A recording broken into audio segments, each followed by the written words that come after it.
Subscribe करें और bell दबाएं ताकि कोई खबर रह न जाए।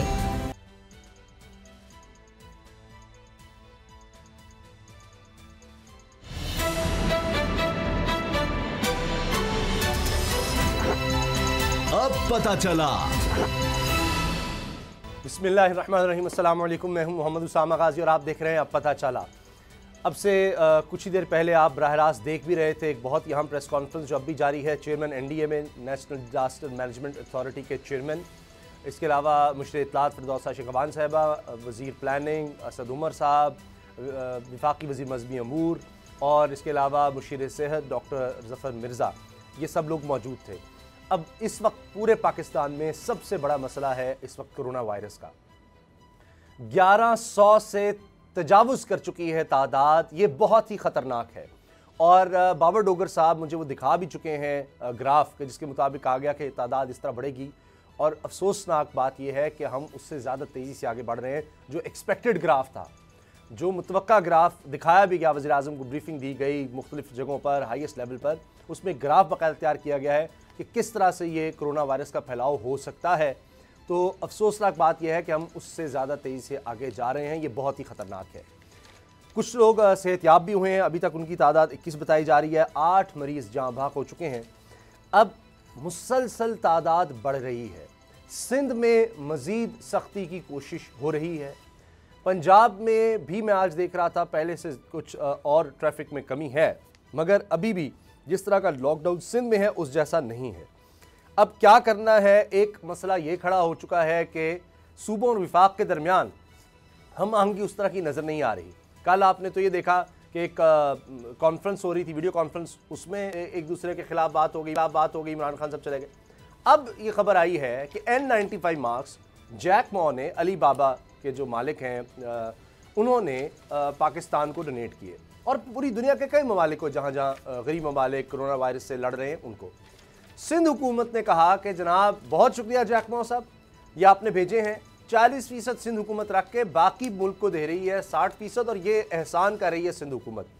बाबर डोगर साहब, क्या कहेंगे आप इस रवैये पर? ये तो अफसोसनाक है कि यही नहीं पता कि क्या चीज़ NDMA के पास जाएगी, क्या चीज़ सिंध के पास जाएगी, सूबों का क्या काम है, वफाक का क्या काम है।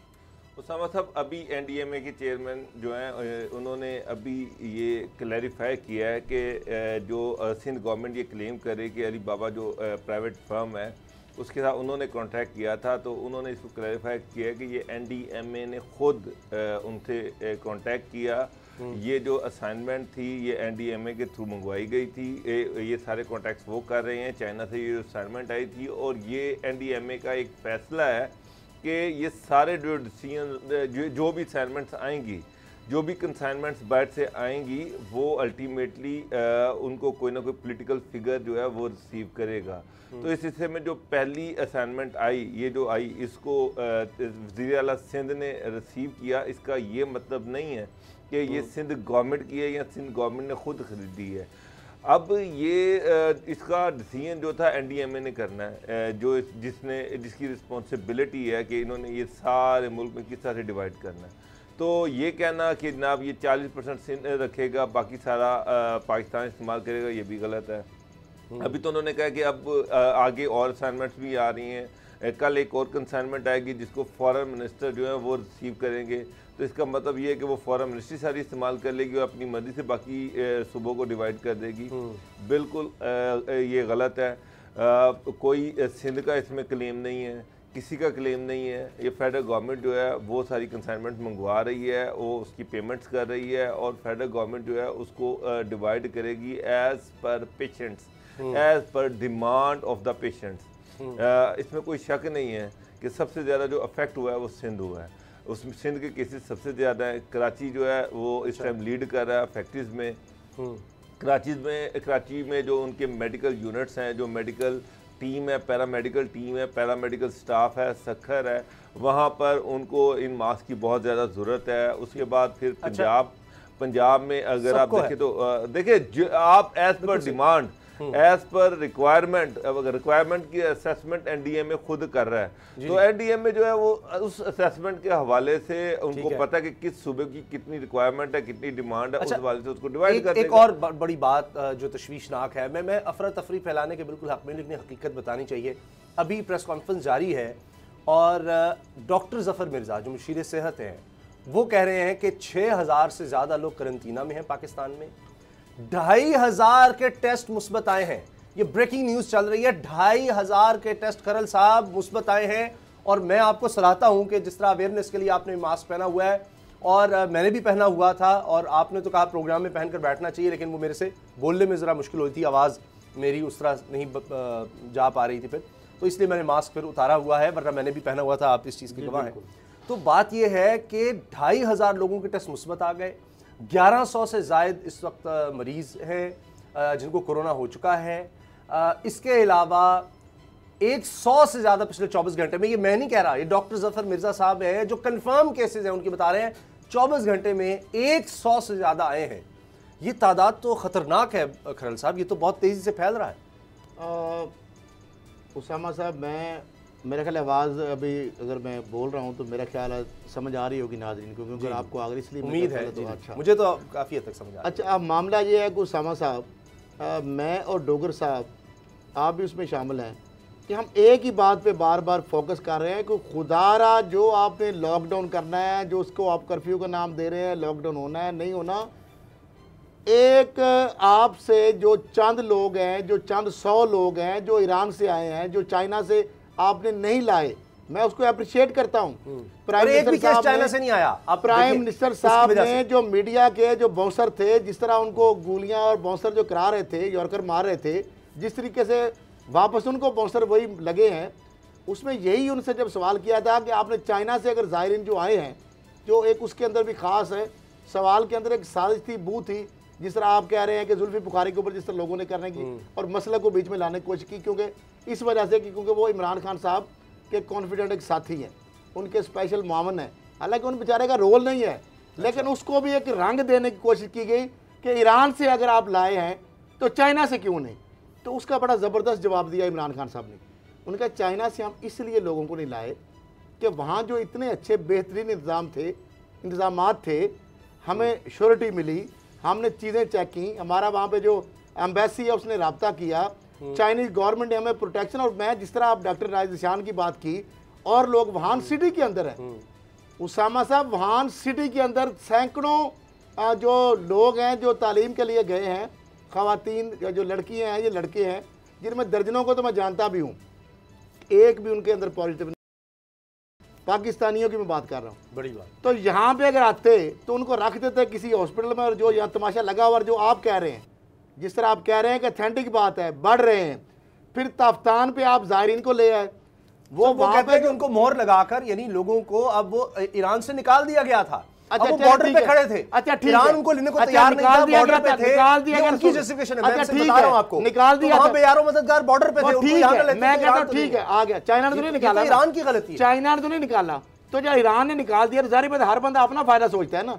पाकिस्तान का क्या काम था, जब वहां पे आए तो टेंट जो कितने महंगे, करोड़ रुपए का एक टेंट बनता है, हर बंदे के लिए एक एक टेंट बनते हैं, या उसका बेहतरीन तरीका है कि उनको वहां पे गाड़ियों में भरते, हर एक को अलग-अलग सेपरेट, या तो डिस्टेंस रखते या प्रॉपर एसओपी को फॉलो करके उनके जहां जहां उनकी लोकेशंस हैं उनके करीब उनको वहां पे उनके घर में आइसोलेट कर सकते थे, जिस पे गवर्नमेंट का पैसा नहीं लग रहा था, ट्रांसपोर्टेशन के सिर्फ चार्जेस लग रहे थे, वो खा भी घर से लेते और वहां पे प्रिवेंटिव मेजर भी होते। क्यों, मुझे बताएं, हर कोई बंदा सगा खूनी रिश्तेदार भी हो, अगर बाप को हो तो बेटे को लगाएगा, किसी और को, बेटे को होगा वो किसी फैमिली के लोगों को लगाएगा, वो आइसोलेशन में भी चला जाएगा, हुकूमत का खर्चा भी नहीं आएगा और लोगों को कैरियर नहीं बनेगा। 93% अब तक लोग वो हैं जो बाहर से आए हैं उनको है। अच्छा, आप बाहर से जो आए, हम लॉकडाउन नहीं कर रहे, गाड़ियां फिर रही हैं, आप पहुंच रहे हैं दफ्तर, मैं आ रहा हूं, आप डॉक्टर साहब आ रहे हैं, प्रेस को इस्तिस्ना आज कोर्ट में, ये क्या बात है, ये भी गलत है सर, हम खबरें कैसे देंगे फिर? है तो मैं कैरियर हूं, अगर तो मैं फैलाता फिर कोरोना। सर वो हो गया, मीडिया के कम से कम 3 लोगों को हो चुका है ना, जी, एक चैनल में हुआ, फिर दूसरे में हुआ, फिर तीसरे में हुआ, अब 3 चैनलों में हो गए, चैनलों में कितने सैकड़ों मुलाजिम हैं, वो कैरियर बन गया ना। जी जी, आपने अससना में दिलवाया और एक माशाल्लाह एंकर सर 2500 पॉजिटिव है रेटिंग के लिए जो हम मीडिया वाले जो भाई हैं सुन ले, एंकर की सुन ले, वो कोरोना वायरस का जो वार्ड है वहां पे पहुंच गए, आपको पता ही है। अब मुझे ये बताएं कि क्या अगर आज़ादी हमें दी है तो क्या हमारा ये काम बनता है कि हम जाके कोरोना का जो आइसोलेशन जो वार्ड है हम वहां पे अंदर पहुंचे? क्या आपने क्या प्रिवेंटिव डॉक्टर जिन्होंने अलाउ किया वो भी उसके रिस्पॉन्सिबल है, वो कैरियर बन के आ जाए, या अगर वो कैरियर हो, मामला सिर्फ ये है कि मैंने आज अवेयरनेस कैंपेन के लिए कल जुम्मे के इज्तिमात हैं। मेरी गुजारिश ये है कि जिस तरह असद खरल साहब अपनी ड्यूटी बतौर सहाफ़ी जब तक हर बंदा अपनी ड्यूटी नहीं देगा, छोटा सा डॉक्टर साहब आपकी और आपकी जा सर ब्रेक हो जाएगी, मसाजिद में ये ऐलान करें इखलाकी तौर पर, दीनी भी मामला फरीजा भी है, पुलिस के जरिए जैसे बंद करें कि अगर कोई बंदा फौरी तौर पर नहीं बताता, अपने आप को पेश नहीं करता, घर में बता दे 15 पे कॉल करके कि मैं आया हूँ, 1166 मैं आया हूँ, जो भी नंबर है हॉटलाइन पे बता दे, मैं इस वक्त घर में हूँ, मैं हॉस्पिटल जाने के बजाय मैं यहाँ पे जो भी आप यहाँ पे मुझे फैसिलिटीज जो पाबंद करते हैं मैं पाबंद होने के लिए तैयार हूँ, मैं ऑलरेडी उसको फॉलो कर रहा हूँ। हॉस्पिटल जो ले जाने की आप बात करते हैं, डॉक्टर साहब कैटर कर लेंगे। सर ब्रेक आप कितने वेंटिलेटर हैं? बाबर साहब 10 सेकंड है। सबसे बड़ा एक सवाल पैदा हो रहा है, मैं सिर्फ चाह रहा हूं कि उन्होंने कहा है ना वजीर मजहबी नूरुल कादरी साहब ने कि जी हम नूरुल कादरी साहब ने कि मसाजिद को बंद नहीं कर रहे, बहुत अच्छी बात है, ठीक है, लेकिन जुम्मे के इस्तेमाल उन्होंने कहा जी बच्चे, बूढ़े, कमजोर, बीमार और खासतौर पर जिनको शक हो कि नज़ला जुकाम खांसी हो बिल्कुल ना आए। बाकी जिन्होंने जाना है, मेरी दरखास्त है कि प्लीज मास्क जरूर पहन कर जाएं, मास्क पहने, नंबर 1 बाहर मसाजिद के सैनिटाइजर लगाएं, वापस आएं, वजू वाली जगह पे सैनिटाइजर होने चाहिए, सोप रखें, आप जितना मैक्सिमम कर सकते हैं। रायविंड का जो इज्तिमा, रायविंड के इज्तिमा पर भी पाबंदी लगा दी, उनकी जितनी तबलीगी जमातें हैं जो जहाँ जहाँ पर हैं उनसे भी कह दिया गया कि वो अपनी अपनी जगह पर जहाँ भी हैं वहाँ पर रुक जाएं, क्योंकि इन तबलीगी इज्तिमा जो जमातें हैं इनके अंदर भी कुछ ऐसे लोग हैं जो पॉजिटिव आए हैं और इसके कैरियर हैं। उसामा साहब, जो दूसरी चीज़ सामने आ रही है, हमारा जो ऑफिशियल फिगर आ रहा है वो 1102 है, जबकि जो फेडरल मिनिस्टर हैं जफर मिर्ज़ा साहब वो मशीर हैं, वो ये कह रहे हैं कि इस टाइम क्वारंटाइन्स में तकरीबन 2500 के करीब लोग हैं। तो मुझे ये समझ नहीं आ रही कि अगर वो 2500 क्वारंटाइन में जिनको रखा गया है तो वो पॉजिटिव थे तो तभी उनको रखा गया, अदरवाइज उनको क्यों रखा गया है? तो नहीं, ये थोड़ा सा इसमें मैं आपको थोड़ा सा आपकी इजाज़त से उसमें ये है कि 14 दिन तक लोगों को रखना होता है, और 14 दिन में अगर सिम्टम्स उसके बुखार वगैरह आ जाए, क्योंकि 3 दिन तो यहाँ पे मसूब बैठते हैं ना ये जो वायरस है। खरल साहब, जब एक बंदे को टेस्ट किया सर 6500 क्वारंटीना में है, नहीं आ सकता, 2500 का पॉजिटिव का मतलब यह है कि उनमें वायरस पाया गया है, तो फिर इकट्ठा क्यों रखा? फिर आपकी स्ट्रेंथ 2500 है, आपकी स्ट्रेंथ 1102 नहीं है, समझने वाली बात प्लस हो गई सर, 1100 और 2500 वो मेरी नजर में तो ये तो जो उस्मान कह रहे हैं 650 खुद नहीं इस बात की 695 बंदे उस्मान बुजदार साहब का कल स्टेटमेंट था, अगर मैं गलत नहीं, उन्होंने कहा 695 डीजी खान से हमने वो क्लियर कर दिया, जी ठीक हो गए, वो नेगेटिव आए ना इसलिए, बाकी 2500 तो कुल पाकिस्तान में पॉजिटिव है, पॉजिटिव जिनका रिजल्ट आया। अच्छा मुझे अगर पॉजिटिव है तो 2500 कैरियर, मैं तो 2500 में से कितने हॉस्पिटलाइज हैं मुझे नहीं पता, है ब्रेकिंग न्यूज़ चली है। हुकूमत से यही रिक्वेस्ट है कि कोरोना जो है उसका फैलाव बहुत तेज़ी से हो रहा है, जो गवर्नमेंट एक्सपेक्ट कर रही थी उससे ज़्यादा तेज़ी से हो रहा है, उसमें पब्लिक जो है उस तरह से कोऑपरेट नहीं कर रही। अल्टीमेटली मैं समझ रहा हूँ कि हम लेट हो गए हैं, जो चीज बहुत पहले आज से ज़्यादा मुझे ग्राफ दिखाया था, अभी चेयरमैन एनडीएमए कह रहे हैं कि सामान आना है, तो ये सामान तो आ जाना चाहिए था, ये सामान तो आ जाना चाहिए था, हमें तो अब फौरी तौर पर कर्फ्यू की तरफ जाना है। पाकिस्तान में कर्फ्यू का सर सोचा जा रहा है, बिल्कुल इस तरफ हो रहा है। ब्रेक लेते हैं, ये 2500 हैं या 3500 हैं, ये क्लियर होना चाहिए, इनको कम से कम आइसोलेशन में ले जाएंगे तो आप आइसोलेशन में ही है, आप सामान ला रहे हैं और कैरियर। ब्रेक का वक्त है, ब्रेक के बाद मिलते हैं, और एक बहुत बड़ा केस है और उसके आई विटनेस है असद खरल साहब, ब्रेक के बाद बताएंगे।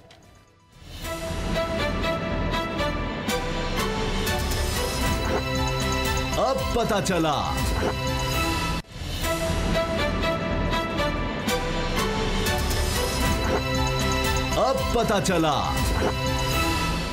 ब्रेक के बाद खुशामदीद। असद खरल साहब मेरे बड़े भाई हैं और उनका इसरार जो है मेरे लिए हुक्म है, तो उन्होंने मुझे कहा नहीं जी आप हर सूरत मास्क पहने, चूँकि हमारे मिनिस्टर्स को इसकी परवाह नहीं है शायद, वो बाबर साहब ने बड़ा अच्छा पॉइंट आउट किया कि उन्होंने सेफ डिस्टेंस कहाँ रखा हुआ है। सारी दुनिया जो है कम से कम 1 मीटर का फासला रख दिया एक दूसरे से, तो ये हमारे मिनिस्टर वहाँ बैठ के तकरीरें कर रहे हैं और ये नहीं कर रहे, तो कम से कम बतौर साफ़ी हमारी जिम्मेदारी है कि अवेयरनेस के लिए हम भी दिखाएं। तो अगर आपने करीब लोगों के जाना ही है, मजबूरी है, तो मास्क का भी आप इस्तेमाल कर सकते हैं। बहरहाल फासला जितना रखें। खैरल साहब के पास आज एक बहुत बड़ी स्टोरी है, उसके ये आई विटनेस हैं, एक बहुत बड़ा केस पाकिस्तान की तारीख का। उसमें आज क्या डेवलपमेंट्स हुई हैं मीर शकील रहमान साहब के केस में, उन्हीं से जानते हैं। खैरल साहब आज क्या हुआ अदालत में? अच्छा, आज मेरा ख्याल हैरान कुन बात ये है कि मीर शकील रहमान साहब सुप्रीम कोर्ट में जब ये पेश हुए थे, आता अदालत से, यानी केस तौहीन अदालत में, और बाहर निकल के उन्होंने कहा था कि मैं कारोबारी हूँ और ये मेरा कारोबार है और मैं कोई ऐसा काम नहीं करूँगा जिससे वो घाटे का सौदा करूँगा। वो सुप्रीम कोर्ट ऑफ पाकिस्तान का जो उनका मशहूर ज़बान डायलॉग था, आज उसकी झलक जो है ना, मैंने लाहौर हाई कोर्ट की 2 अदालत है जो डिवीज़न बेंच था, जस्टिस सरदार नईम साहब और जस्टिस फ़रूक हैदर साहब, उनकी सरबराही में, नईम साहब की सरबराही में जस्टिस नईम साहब की जो 2 रुकनी बेंच था, वहाँ जब केस की समाअत हुई तो वहाँ बड़े, यानी वहाँ पे मेन फोकस ये था कि उनके जो वकील थे बैरिस्टर एतजाज़ एहसन साहब, जिनको मैं बड़ा मेरे आइडियल हैं, मैं बहुत ज़्यादा उनको लाइक भी करता हूँ और प्रेज़ भी, और उनकी विजडम और उनका नॉलेज जो है उस पर भी हमेशा एडमायर रहा हूँ मैं। अच्छा, लेकिन उन्होंने जारी बात है, वकील जो होता है वो क्लाइंट की इंस्ट्रक्शन पे चलता है। वो मैं मुकालमे भी सुनाऊंगा, बड़े मज़ेदार हैं मुकालमे, क्योंकि अदालत की कार्रवाई को एक ख्वाहिश पे मबनी, जिस तरह खबरें नीले पीले चैनलों पे चलती हैं, ये हेडलाइन बनती हैं, वो नहीं हमें करना चाहिए। हमें एक बोल हमेशा ज़िम्मेदाराना साबित की और हम ज़िम्मेदाराना करेंगे। एक तो मैं बता दूँ नाजरीन, क्योंकि नाजरीन कोर्ट रूम में नहीं होते और ये चीज़ जो एक उनके पास चूँकि चैनल है, अखबारात हैं, मिसलीड करते हैं, आवाम को गुमराह करते हैं।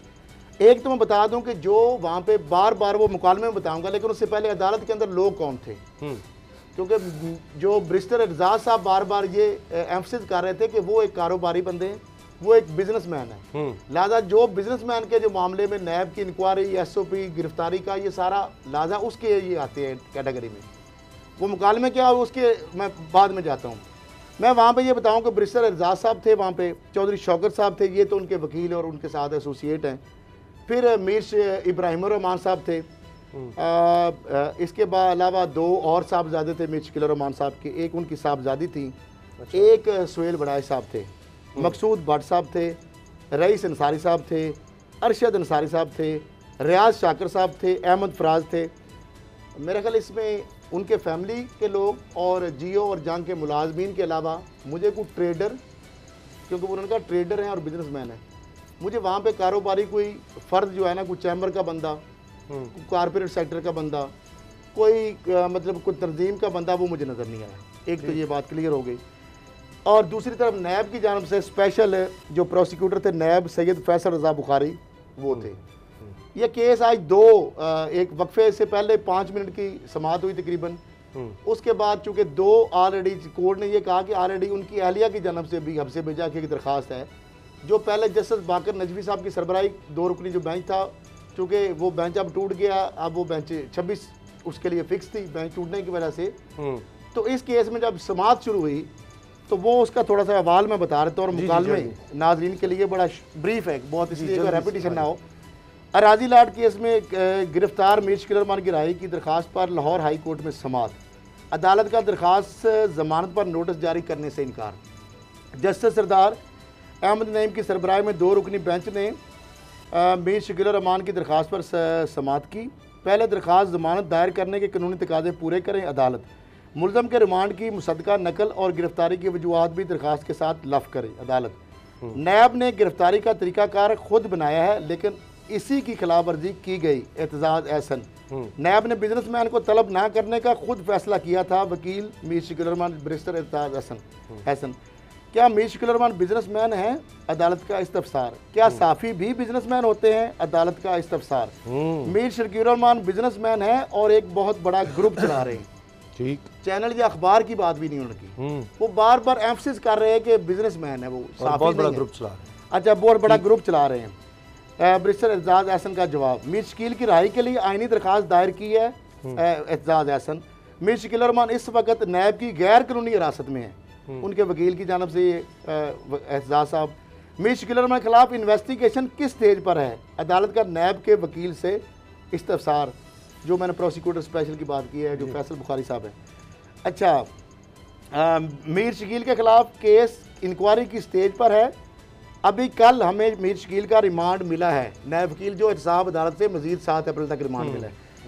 हम इस दरखास्त को पीर के रोज़ समाअत के लिए रख लेते हैं, यानी 30 मार्च के लिए, ये अदालत कह रही है, 2 रुकनी बेंच जैसे सरदार नईम अहमद की सरबराही में जो है। आप ज़रूरी दस्तावेज़ात लफ कर दें। अदालत का मीर शकील रहमान की अहलिया की दरखास्त पर नैब को जवाब जमा कराने का हुक्म, जो 26 के लिए थी, बेंच टूट गया तो उन्होंने कहा, नैब ने, अदालत ने मीर शकील रहमान और इनकी अहलिया की दरखास्त पर कार्रवाई वही भी साथ ही क्लब भी कर ली, वो इसलिए उन्होंने साथ मंगवाई, इसलिए कुछ देर वक्फा हुआ। 10:30 बजे, टाइम भी एग्जैक्ट मेरे पास लिखा हुआ है, पहले शुरू हुई 10:40 पे तकरीबन 5 मिनट, उसके बाद फिर 11:30 बजे हुई, फिर 15-20 मिनट हुई उसमें समाअत। अच्छा जी, मीर शकील का तो रिमांड हो गया है, फिर ये दरखास्त कैसे सुन सकते हैं जैसे सरदार नईम? अच्छा, इसी नवैयत की एक और दरखास्त भी तो आई, आपने ही दायर की थी अदालत के रिमांड से। वो दरखास्त मीर शकील रहमान की अहलिया की जानब से थी। आज मीर शकील ने खुद दरखास्त दायर की, एजाज हसन। मीर शकील की अहलिया की दरखास्त की फ़ाइल भी मंगवा लेते हैं, इकट्ठे केस को सुनते हैं अदालत। मीर शकील जिस्मानी रिमांड पर है, इनको अकेला रखा गया है।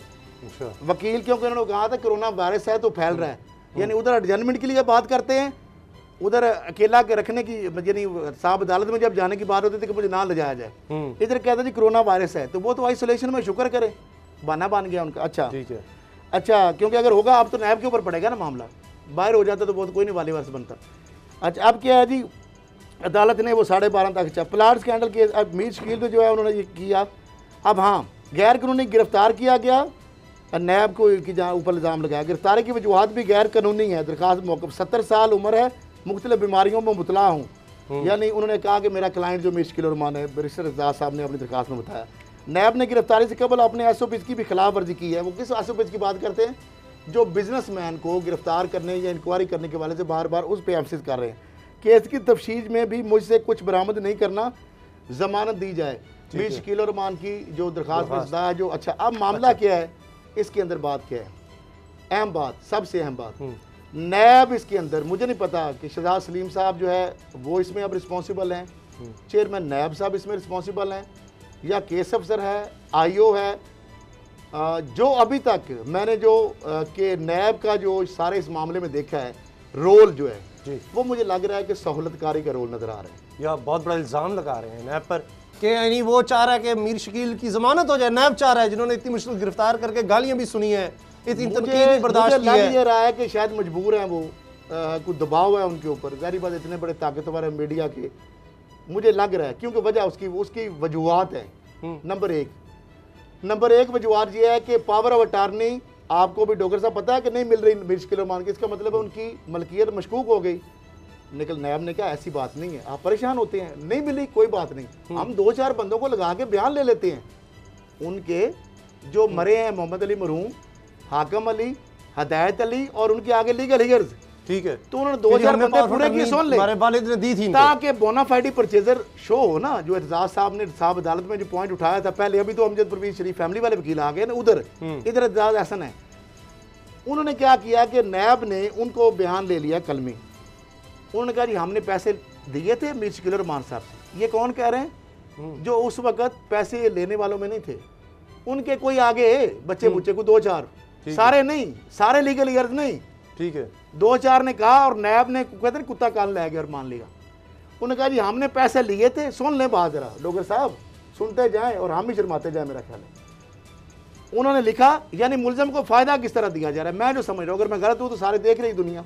अच्छा, पावर ऑफ अटार्नी अगर नहीं मिलती तो इसका मतलब मलकियत मशकूक हो जाती है ना जी, वो तो मुलजम का काम है फराहम करना, वो तो उसके फायदे की बात है। नैब जाके खुद उनके लिए अच्छा, नैब ने पेंशन लगा ने दी थी, और सुन ले, नैब ने बंदों को बुलाया, और लगता यह है कि शायद डिक्टेशन भी शायद शकील रहमान साहब अंदर ही हैं, उन्होंने दी होगी।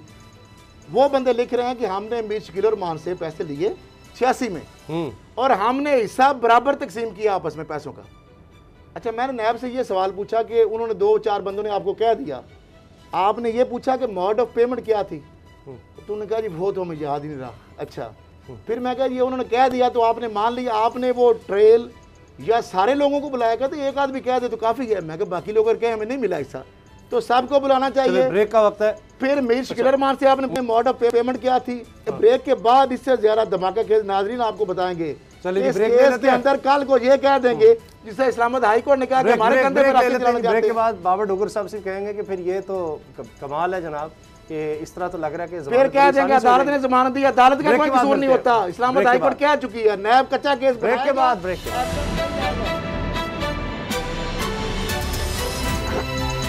अब पता चला।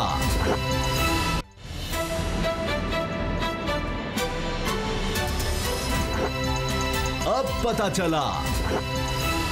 जनाब असद खरल साहब, अब क्या बाकी रह गया कि ये तो आपने बात ही खत्म कर दी है, कह के नैब बज़ाहिर साथ मिला हुआ है और वो चाह रहा है कि मीर शकील साहब की जमानत हो जाए। यानी इसका मतलब है कि फिर हमारे इदारे अभी वो ताकतवर नहीं हुए। वो जिस तरह सुप्रीम कोर्ट ने कहा था नैब तो मुर्दा हो चुका है, तो उसमें थोड़ी सी जान पड़ी थी, लेकिन अभी भी वो बड़ा इतना कमज़ोर है कि शायद उसको भी कोई इदारे कोरोना का कमजोर असरात नहीं है उसामा साहब, ना इदारे कमजोर हैं ना नैब कमजोर है।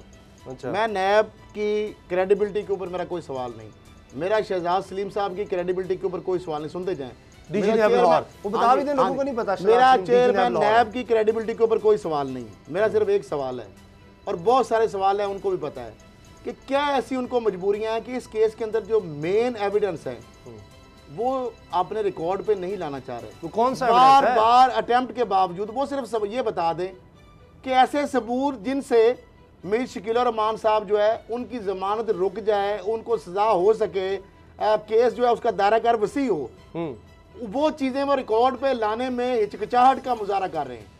अब मुझे ये समझ नहीं आ रही कि उनको कौन सी मजबूरियां हैं। और ये मैं आपको बता दूं जी, एक जब इंक्वायरी या इन्वेस्टिगेशन एक मामले की होती है, अब इस मामले के अंदर मैं बार बार लेटर दिखा चुका कि नेशनल बैंक के ने कर्जा दिया हुआ है इस प्रॉपर्टी पे, इन्होंने लिया हुआ है इसी प्रॉपर्टी पे, इसी इंक्वायरी में, यानी 58 कनाल 17 मरले उन्होंने national bank of Pakistan chappal plaza जो है कराची वाले ने उन्होंने कर्जा दिया, उसमें गिरवी रखी है इसी प्रॉपर्टी को। और उसके अंदर मेन जो स्पॉन्सर हैं वो मीर शकील और रहमान की गारंटी है, और J&S यानी जवेद एंड जो शकील एंटरप्राइजेज, ये डॉक्यूमेंट भी पड़े हुए हैं, मैं अभी दिखा भी देता हूँ स्क्रीन पे, वैसे जनरल से छोटा सा एक समझ आ जाए। पता है वैसे डीजी साहब को भी, नैब के चेयरमैन को भी, सबको कि ये चीज़ें मौजूद हैं, रिकॉर्ड पे हैं, लेकिन वो ये ला नहीं रहे रिकॉर्ड पे। नंबर एक, ये इसमें सारे लगे हुए हैं, ये लेटर जो है ना, ये नेशनल बैंक के ये सारे, ये मैं दिखा सकता हूँ। अच्छा, इसके बाद इसके अंदर एक और है, इसी के अंदर एक तरफ से ये गारंटी दे दी गई ज़मीन, और दूसरी तरफ से एक ऑफशोर कंपनी जो ब्रुकवर्ड जो है, जो चैनल आइलैंड की है, चैनल आइलैंड की एक ऑफशोर कंपनी है, वो इसी बैंक को इसी कर्जे के रिलेटेड इन्हीं मुल्जमान के हवाले से एक लेटर जारी करती है। ऐसा लेटर जिसके बारे में बैरिस्टर एजाज हसन साहब ने, सेनेटर एजाज हसन साहब ने असेंबली में खड़े होकर कहा था कि नवाज शरीफ जब वजीर आजम थे, ये सिमिलर आ रहा है केस। अच्छा, तो चैंडरन जर्सी जो ऑफशोर कंपनी है वो कैसी कंपनी है कि नवाज शरीफ साहब का जो लोन है उसके हवाले से वो गारंटी दे रही है फैसल बैंक को, तो वो तो ये नवाज शरीफ की अपनी थी। अच्छा, इसके अंदर भी इंडिपेंडेंट मीडिया कारपोरेशन, यानी independent media corporation limited means के जियो की कंपनी, जिसके रूए रवार मालिक कौन है, मीर शकील और मीर इब्राहिम, जारी बात है वही हो सकते हैं, और तो नहीं है कोई। वो नेशनल बैंक के इसी हेड कारपोरेट को कराची में चप्पल प्लाजा जो में कायम है, वो लिखती है लेटर, जो मेरे पास मौजूद है, हम पहले दिखा भी चुके हैं बोल पे, वो लिखती है कि $22.5 लाख यानी 35 करोड़ तकरीबन बनता है, ये हमने दिया किसको, जियो की कंपनी को, नेशनल बैंक को लिख रहे हैं। एक ऑफशोर कंपनी कह रही है, ऑफशोर कंपनी कह रही है चैनल आइलैंड में, जिसके डॉक्यूमेंट मेरे पास मौजूद है, नैब को ले जाने की जरूरत नहीं है, मेरे पास मौजूद है। अच्छा, मेरे पास मौजूद है, मैं चाहता हूँ रिकॉर्ड पे आ जाए ये केस की इंक्वायरी के अंदर, क्योंकि ऑफशोर कंपनी 35 करोड़ रुपया कहती है जी हमने दिया, मैं दिखा भी देता हूँ आपको। ठीक है, आगे बताएं, आगे बताएं सर, आगे सुन ले। वो देती है बैंक को लिखती है, वो कहती है एक इसी प्रॉपर्टी को गिरवी रखवा दिया, मेन स्पॉन्सर मीर शकील है, और J&S मीन है कि मीर जवेद रहमान बेचारे, ठीक है, और मीर शकील उनकी एंटरप्राइज, दो ये रखवा दिया यही प्रॉपर्टी गिरवी, और वहां पे एग्जैजरेटर भी कर ली। साथ क्या वो कंपनी कहती है कि जो ये हम कर्जा इनको दिया इस कंपनी को, बैंक को, यानी वो भी इक्विटी के तौर पे दे रही है, वो शैल रिमेन अनपेड, शैल रिमेन अनसिक्योर, यानी £22.5 लाख हमने जो जियो को दिया है कंपनी को, वो ना तो सिक्योरिटी हमने ली है ना ली जाएगी इनसे, ठीक है, इस £22.5 लाख दे दिया और 35 करोड़ जो पाकिस्तान बने, और ना ये हम इससे वापस लेंगे, तो अब मुझे सिर्फ ये सवाल है कि ये वो सारी चीजें जो इस केस से रेलिवेंट है, इस इंक्वायरी का हिस्सा है, पार्ट ऑफ इंक्वायरी है। अब वो नैब ये चाहता है कि ये उस इंक्वायरी के अंदर शामिल ना की जाए, ताकि मीर शकील रहमान साहब की अगर जमानत हो जाएगी, अगर हो जाएगी, क्योंकि बोनाफाइड परचेजर पेंशन लगा के उसको बना दिया इन्होंने, पावर ऑफ अटॉर्नी नहीं मिली, 2-4 बंदे पकड़े, अच्छा अगला काम, नवाज शरीफ को नोटिस दे दिया। शहबाज शरीफ साहब 2016 में जब ये ट्रांसफर डीड बनी, तो ये तो अब हर बंदे को पता कि डिफाल्टर थे, ये नैब कह रहा है ना खुद, 25 करोड़ ये निकल रहा है, 64 लाख वो था। तो मामला जो है थोड़ा सा ओवर हो भी ले, कोई मामला नहीं, लेकिन मामला जो है अगर कल को जो इस्लामाबाद हाई कोर्ट ने कहा, सुन ले, उन्होंने कहा हमारे कंधे पे ना रखें, अगर कल को बेल होती है, ये रिकॉर्ड पे चीजें नहीं आती, तो नैब को फिर इनोसेंट करार दिया इस पर हम आगे भी बात करते रहेंगे। देख लीजिए खरल साहब, ये सारे सबूत आपके सामने ले आए हैं। प्रोग्राम देखने का बहुत बहुत शुक्रिया, दुआ में याद रखिएगा, इजाजत दीजिए, अल्लाह हाफिज।